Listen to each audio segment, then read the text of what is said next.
Hier is wat jy moet weet oor bek-en-klauwseer.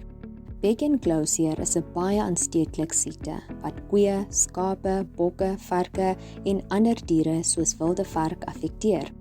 Blaasproduksie raak baie min as gevolg van hierdie siekte, selfs as nie al die diere vrek van die virus nie. As daar 'n uitbreking van die virus in 'n land is, internasionale handel kan nie aangaan nie. Mense kan nie siek raak van die siekte nie, maar hulle kan dit versprei na diere deur hulle vuil klere, motors en ander dinge wat hulle gebruik. Die tekens van bek-en-klauwseer kan verander en hulle is verskillend vir elke dier.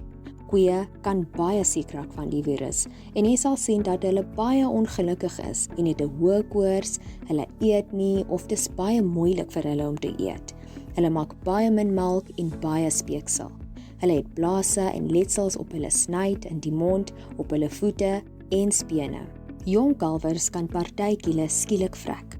Varke kan baie siek raak van die virus en jy sal sien dat hulle kan nie opstaan nie.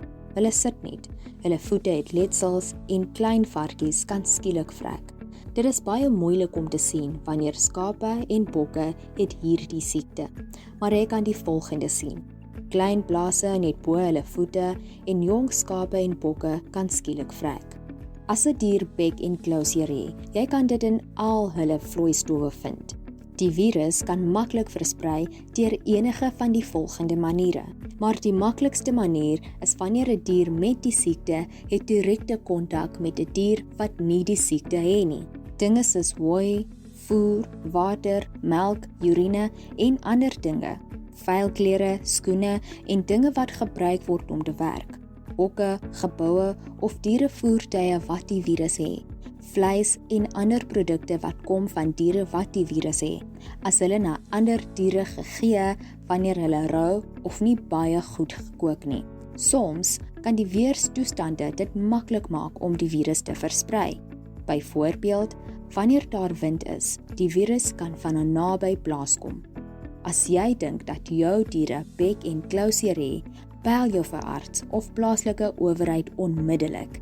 Die diere mag nie jou plaas verlaat nie en maak seker dat dit net 'n paar mense is wat kan in die plaas kom en dit verlaat. 'n Veearts sal na die diere kom kyk en monsters vat om na die laboratorium te stuur. Die laboratorium sal na die monsters kyk en dan hulle sal vir jou sê as jou diere die siekte het of nie. As hulle die siekte het, alles sal gedoen word om seker te maak dat die siekte versprei nie na ander plase nie. As daar plase wat kontak gehad met die plaas wat die virus het, sal hulle ook gebel word deur die veearts en die plaaslike owerheid. Almal kan hulle deel doen om seker te maak dat hulle gemeenskap en land kry nie die virus nie.